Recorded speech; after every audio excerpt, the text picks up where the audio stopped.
It's Mensah Oteh, and I'm delighted to be with you here again. I want to talk about something quite interesting today, and that is three kinds of people. Three kinds or three types of people. We all come into the world almost the same. We all come into the world naked, we all come into the world scared, and we all come into the world ignorant. But there is a demand that life expects from each and every one of us, and that is to become all that we can be, to become what we were born to be. And in many ways, that relies on what I call the power of choice.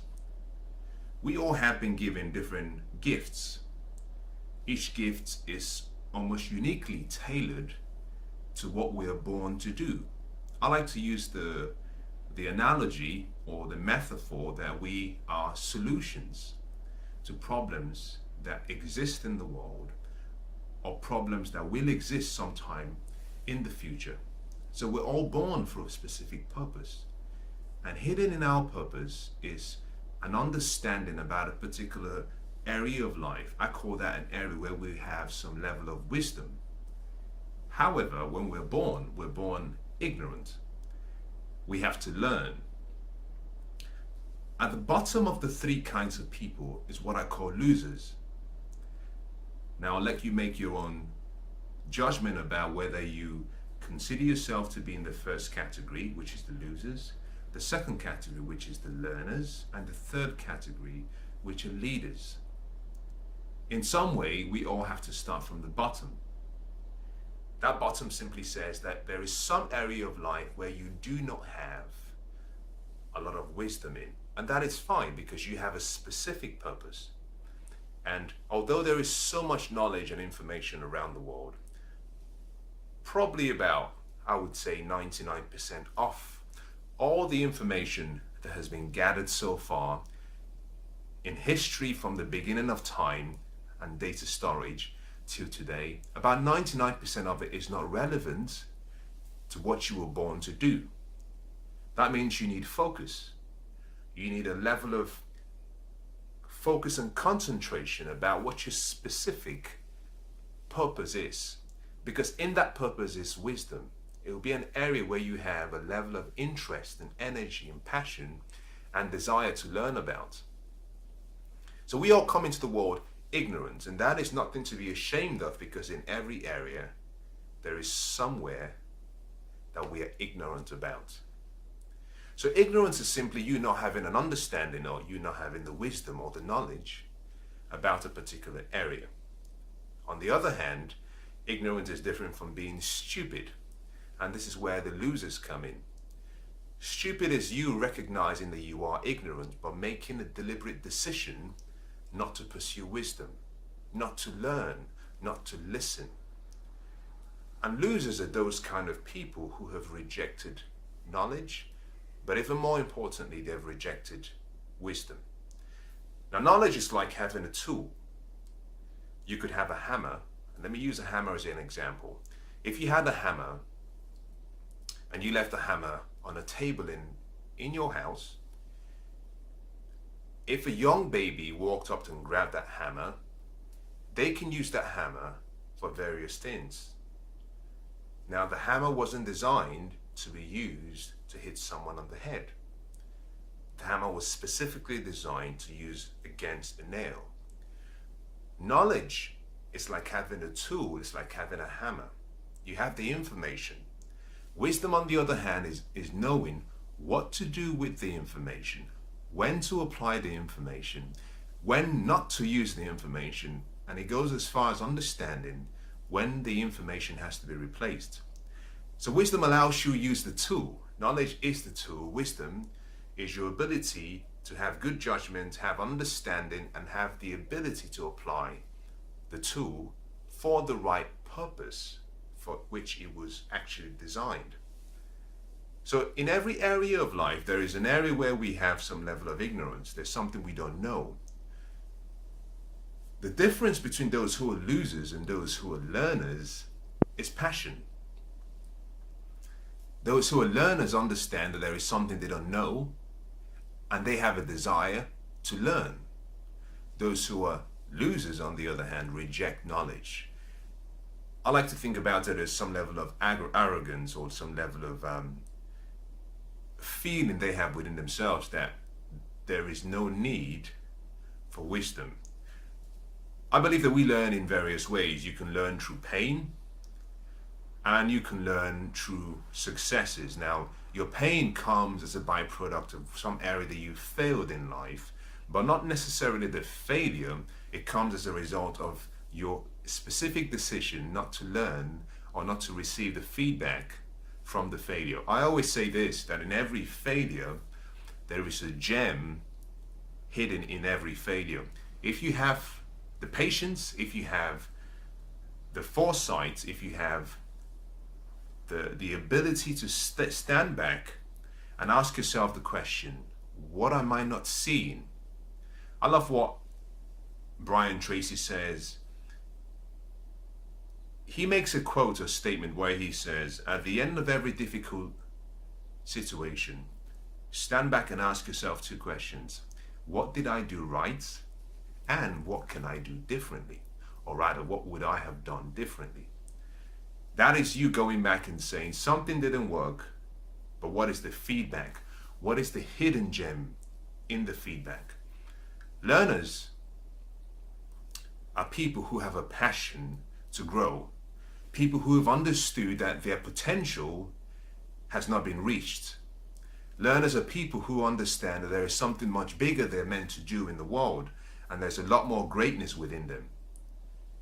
To push yourself from the category of a loser to the category of a learner, you need a few qualities.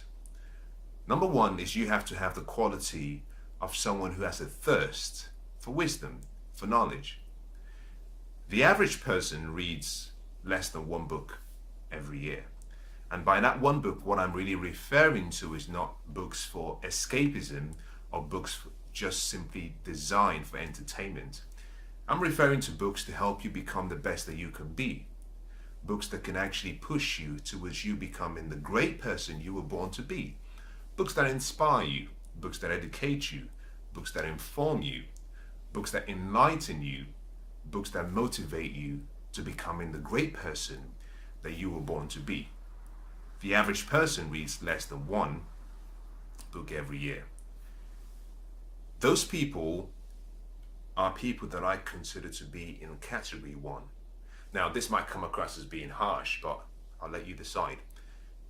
If you read less than one book a year, then by default, you're limiting yourself from becoming the best that you can be. It means by default, you have rejected knowledge. You have rejected wisdom. You've rejected all the wisdom of the world available, captured in written form, captured in spoken form, that in most cases cost you nothing. On that basis, I define you as a loser. You don't like it? Start reading. It's really that simple. Most successful people, or people who are learners, read one book at least every month. So in a year, they read approximately 12 books. What is remarkable about them is just by studying and reading one book a month, in 1 year they've read 12 books. In 10 years they've read more than 120 books. The difference between people who read that much and people who read very little can be huge. By reading 12 books every year, you can become, in whatever area of life you decide that you have an interest in, you can become an expert in that area. So reading is one of the keys to take you from the category of losers towards the category of learners. Now think about this. If you know anyone, and just think about this, anyone that you can think about, who you consider to be successful, and that success I'm referring to in various areas of life. That could be, good health. That could be wealth in terms of financial gains. That could be prosperity in terms of abundance. That could be happiness. That could be love. That could be joy.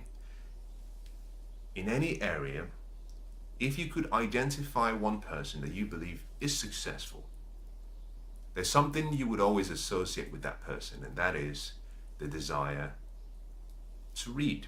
the desire to learn, the desire to grow. In each of us, we have what I call a basic need. It's not a desire, it's not a want, it's a need. And that need is the need to create. There is something in each and every one of us. There are 7 billion people in the world today. In each of the 7 billion people, there is a common need. That need is the need to create. There's nothing you can do about it. You're born with that need. That need transpires in various forms. For some people, it's the need to grow. For some people, it's the need to increase. For some people, it's the need to produce. But at the foundation is the need to create. What does that mean? It means it's the need for us to become the best we were born to be. If you've ever observed young babies and you leave them in a room, within a few minutes, they start to pick up things and they start to create. They start to talk. They're babbling, but what they're doing is they're using their imagination to create something in the future. What they are doing is using their ability to dream and see things through their mind's eye, capture that picture, bring it into the reality of where they are, and start to formulate objects and things and words and thoughts. I call that creativity. Each of us has a need to create, and that need to create is fueled and developed by the need to learn. The more you learn, the better you create. The more you learn, the more you're exposed to the wisdom of the world, the more you're able to see through other people's lives what you can become. I say there are 2 ways of learning. You can learn from your mistakes, or you can learn from mentors or other people's experiences. And learning from your mistakes or your experiences alone is really the slowest way of gaining wisdom. The reason a lot of people who are in the category of learners are more successful than those who are in the category of losers is simply because they understand the power of leverage. What does that mean? Well, leverage is simply the ability to do more with less. If you're a cook, or if you love to cook, or if you love to eat, you've probably come across a cookbook. Some of the cookbooks that we all admire individually, or we all have in our homes, are books that have been written, designed, and carefully selected by some well-respected, recognized, celebrated chefs. Now, in each of those cookbooks, something interesting happens. There is a unique recipe. There is a beautiful picture of a dish.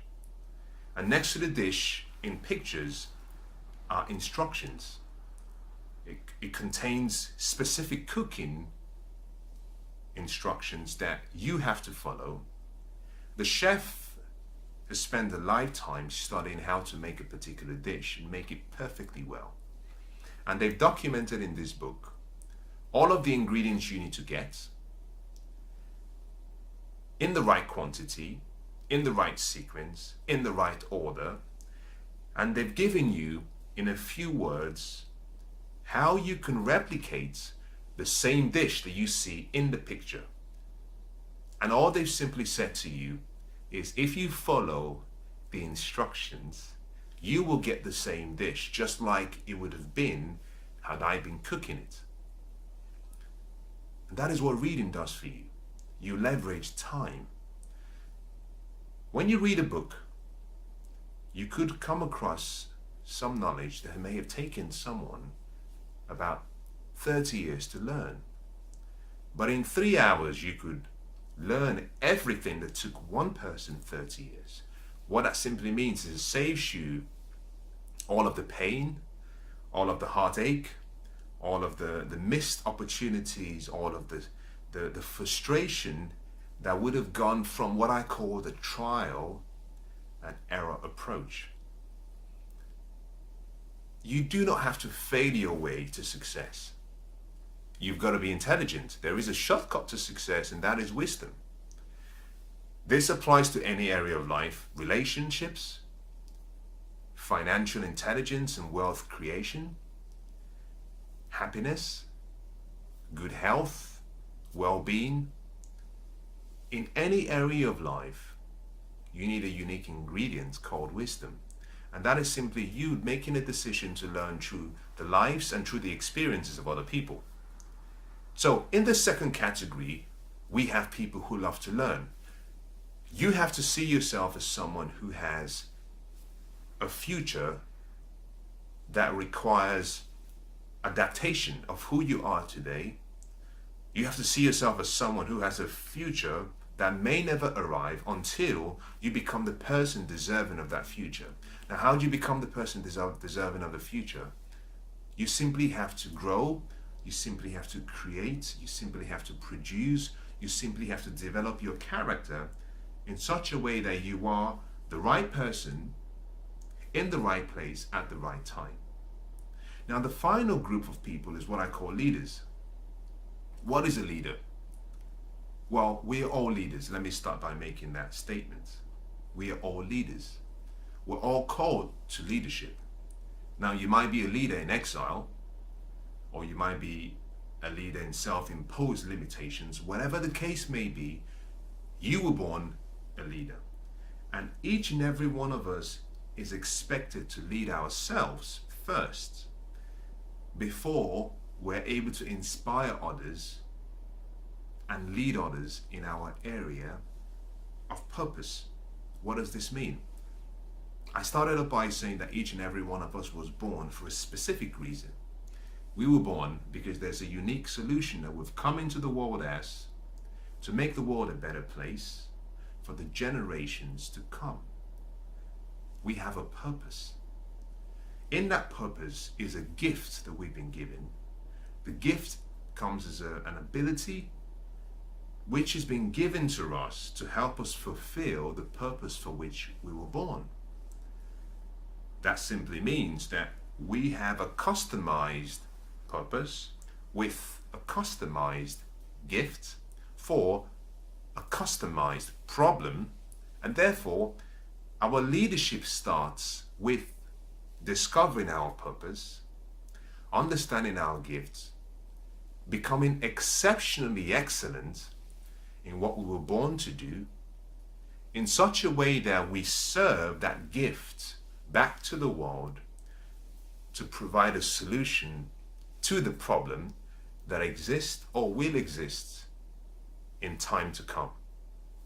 So leadership, it starts with you leading yourself.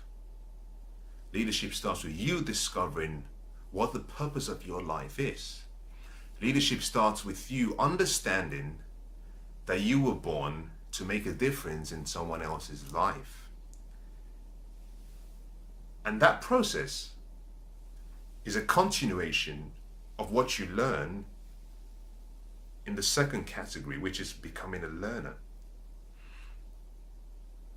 Those who are leaders are people who read. To be a leader, you have to have an association with people who love to read. And the reason is simply because you know that what you were born to do is something that would require much more in terms of knowledge and ability than you currently have. And most people who are leaders read, on average, approximately 1 book a week.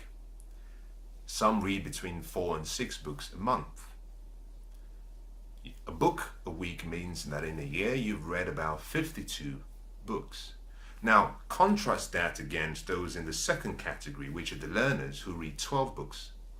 And then contrast that against those in the first category, who we call losers, who read less than 1 book. You see, 1 book can contain the missing link that connects all the dots in your life.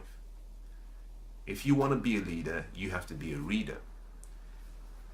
When you will find yourself in the category of people who are leaders, something happens. You do not simply let go of your learning ability and your learning spirit, because you have to become what I call a student leader. What is that? That is simply someone who leads but continues to improve himself so that they can lead the people who are following them in the right way towards a defined vision or defined destination. So those are the three people I was going to share with you today. Let me summarize what we've talked about. There are three kinds of people in the world. There are losers, there are learners, and there are leaders. We all have a choice. We're born the same. We're born and we come into the world naked, scared, and ignorant. From the time when we are able to make decisions for ourselves, we are responsible for our lives. Those who remain in the category that I call the losers category are those who believe that they are victims of life. Those are people who believe that in some way life has dealt them a bad card. But let me say something to you, should this be one of your thoughts. There are no victims in life. We are all volunteers on this journey through life. What that simply means is that the outcomes of your life and the outcomes of my life are a reflection of the decisions you make towards the outcomes in your life, or rather the decisions you make in response to the events in your life that produces an outcome, in the same way that the outcomes in my life are a reflection of the decisions that I've made in response to the events that have occurred in my life. There are no victims in life. You've got to give up the victim speech. You've got to accept complete responsibility for your life. You have to give up all blaming, all complaining, because until you do that, you remain stuck. We all have the power of choice. We're not controlled by instincts alone. We're not controlled by the genetic code. We have a free will. What that simply means is that you can decide from today, right now, that the next 10 years of your life will be different to the last 10. It's all a choice. It's all a choice. And that starts with you accepting complete responsibility. Losers are those who refuse to accept complete responsibility and who intentionally reject wisdom. The second group of people are those who I call learners. These are people who, like me, are ignorant.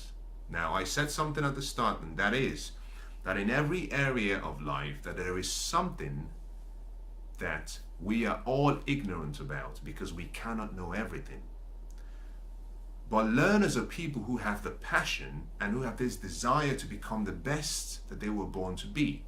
They recognize that there is a greatness within them, and they recognize that it's up to them to search within and pull out that greatness. And the way they do that is by increasing their level of wisdom. Learners are people who have a passion for reading, and these are people who read up to 12 books every year, at least one book every month. If you want to become a learner, increase the amount of time you invest in reading. Pursue wisdom. Like I said, you must understand that there is a difference between education and entertainment. I'm referring to education, reading books that inspire you, encourage you, motivate you, empower you, enlighten you, rather than simply books that allow you to escape from the reality of where you find yourself. And then finally, we have the final group of leaders, which are people who have discovered what they were born to do. They've discovered their purpose. They understand their specific role in life, and every day they're pushing towards fulfilling the purpose for which they were made. Leaders are people who have decided to serve. I like what one great author says from ancient times. The account of the story says that a few servants were with a master, and one of them asked the master a question: how can I become the greatest amongst all of us? The response from the master was very fascinating. He said, if you want to become the greatest, then you have to become the one who serves every other person. Now, how do you do that? We have abolished slavery, so let's get that out of the way. What that simply means is that you have to discover the greatness within you. You have to discover the purpose for which you were born. You have to discover the gifts, the talent, the skills that have been put in you. You have to become exceptionally excellent in what you were born to do. And then that gift is something you serve back to the world. You serve to the people around you to help them solve their problems. When you do that, you become the greatest, because you are serving people rather than serving just yourself. We all come into the world, like I said, naked, scared, and ignorant. The journey from being a loser to being a leader that you were born to be is a choice. So choose you today what life you will have in the future.